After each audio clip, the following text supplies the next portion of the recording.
Another week and another batch of updates for active matter. Last update of the week added some significant buffs to SMGs and some other rifles, so stick around for that. Update 0.1.0.150. This update sharpens audio feedback, cleans up the settings menu, standardizes hunter controls, and squashes a host of bugs. They fixed an issue where volume sliders did not affect the Mosin sniper rifle's empty click sound. Enhanced realism of slow door opening sound. It is now only audible at shorter distances than before. Didn't realize that it was audible at further distances, which is a little ridiculous. Removed unused legacy use skill controls from the control settings. Removed monster control tab. Hunter abilities now use the same keybinds as operatives. Dash is R. Summon distorted is X. Echolocations V. Call to attack is right click. Fix various crash ports by players and other minor miscellaneous bugs. Just drive home that last point. Fix various crash ports by players. Guys, make sure you're sending those reports in. There are so many things in this game that are new and they're still trying to figure out. They're pushing out updates to fix things which could break other things. If you notice anything, go create a crash report, grab your clog file, and try to get that stuff turned in so we can get those bugs fixed as soon as possible. Last thing we want to do is have a bug that's causing issues way down the road that could have been fixed because, nobody reported it. This one's from the 1st of October, update 0.1.0.155. We've overhauled weapon modification effects. Suppressors now cut recoil and stock speed up aiming. Tuned to everything from shotguns to dog tag stats. Plus, invisibles now won't glow post-mortem. Amid a raft of bug fixes and quality of life tweaks. Weapon modifications balance. Added a display for each modification effect on aiming speed and recoil is now shown when hovering over it and on the modding panel. With percentage change values or highlighted green in positive effects or red negative effects. It's crazy these things were not already in the game. Once things get in people's hands, they start to figure things out.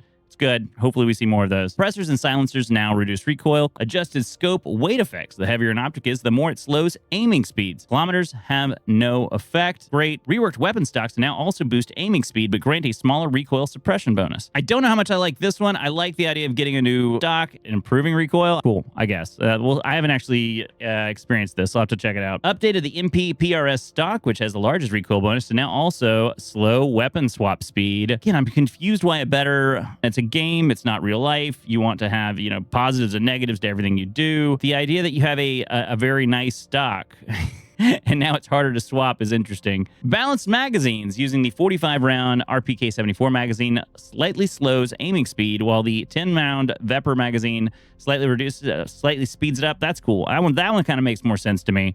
I'm fine with that. Other changes and fixes. Fixed shotgun firing accuracy. Shells no longer fly as high. Reworked damage overflow from already knocked out limb hits. Now 100% of the damage routes to the torso. Previously 125% from legs and 75% from arms. Increased player loadout presets from 5 to 10. Love that. Give us more options like this. Cool stuff. Fixed cases where players spawn too close to each other in raid. That is not fixed, it seems. Maybe it is. I don't know. Some of the maps are really small. Cargo port's a nightmare. This still needs a lot of work. Hopefully they figure it out. Prevented invisibles from glowing after death. Added the ability to build playlist on your favorite tracks in the music player. Enabled monster to be listed as the killer on a player's dog tag. Again, don't know why that wasn't there before. Introduced rarity tiers for player dog tags. Allowed invited squad members to view available raids. Previously, only the leader could. This was super confusing. I'm glad they fixed that. Reduced ambient sound in the shelter to be less intrusive and now automatically mutes when music from the player is active. Holy crap. That ambient sound in the shelter was insane. I'm gonna say that again. It was crazy how loud it was. Please, I'm glad they fixed that. I hope they just can turn it down almost all the way. Fixed a bug where the streaming injector could display negative values and actually drain player health when used. Wow.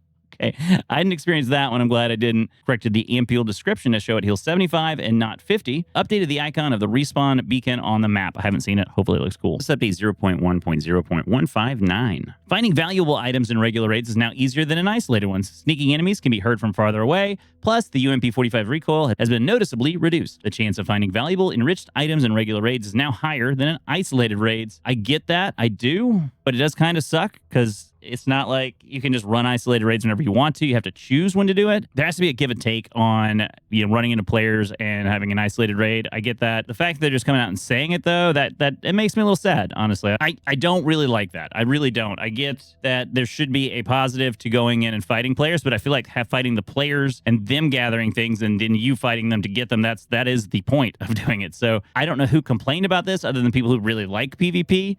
Kind of sucks. We'll see if it stays. Double the distance from which you can hear a sneaking enemy. Added a select chronogenes button to the refiner that allows the quick selection of the related fuse recipe based on the remains placed into it. Anything that streamlines the refiner is good. Significantly reduced the UMP-45's recoil. Holy crap, I used the UMP-45 quite a bit early on because I had a suppressor for it, but the recoil on it was insane. I'm glad they reduced that. Increased the Warhammer's attack range. Fixed an issue where clicking on the KVR helmet in the monolith opened a wrong blueprint. I didn't experience that one either, but cool. Fixed an issue where the first player didn't appear on the Future Makers list. Fixed an issue where objects sometimes turned pink. Hell, I wanted to see that.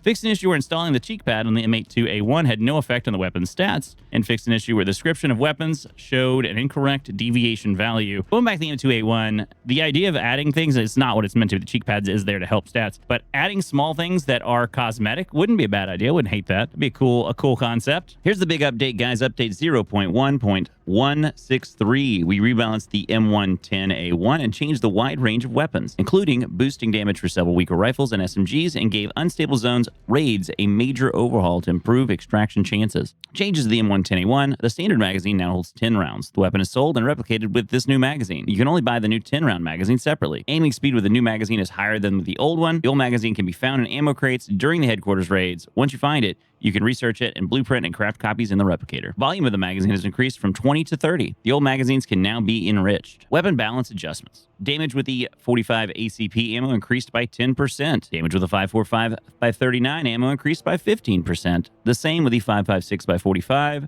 Damage with the 762 by 39 ammo increased by 7%, and damage with the 9 by 39 ammo increased by 45%. That's a massive jump. SMG effective aimed fire range reduced from 100 to 50 meters. It's not great to see, but I kind of understand with the buff. I assume that's how they were trying to balance SMGs before, was you could fire further than you probably would think you could. We'll see how this affects the overall gameplay. Shotgun aiming speed reduced. Accuracy of the XV ACP weapon increased. Aiming speed for the Mosin sniper rifle, SVD, M110A1, G3A4, Ash 12, and PKM slightly reduced. Aiming speed for the PM63 and PP91 SMGs slightly increased. Aiming speed for the AKS-74U and TKB-022 slightly increased. Aiming speed for crossbows slightly increased. VSS Venturas and AS Val adjustments. Damage slightly increased. Recoil increased.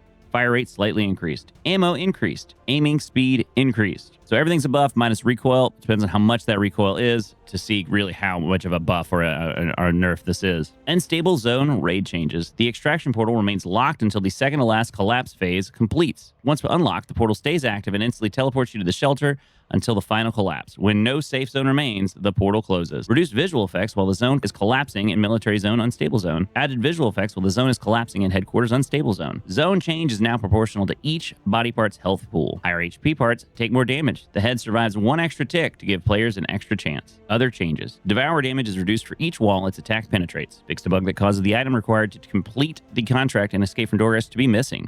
That sucks. I would hate to...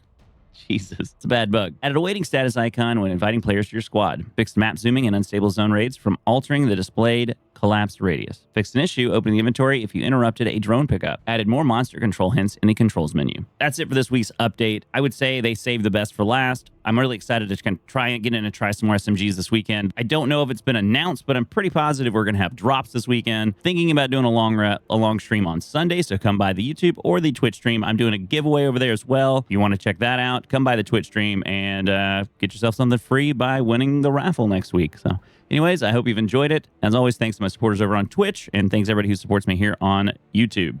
Thanks again to Ben Ho and Vincent G. Francesco for their Tier 1 support, and thanks to Output Coupler for his Tier 2 support.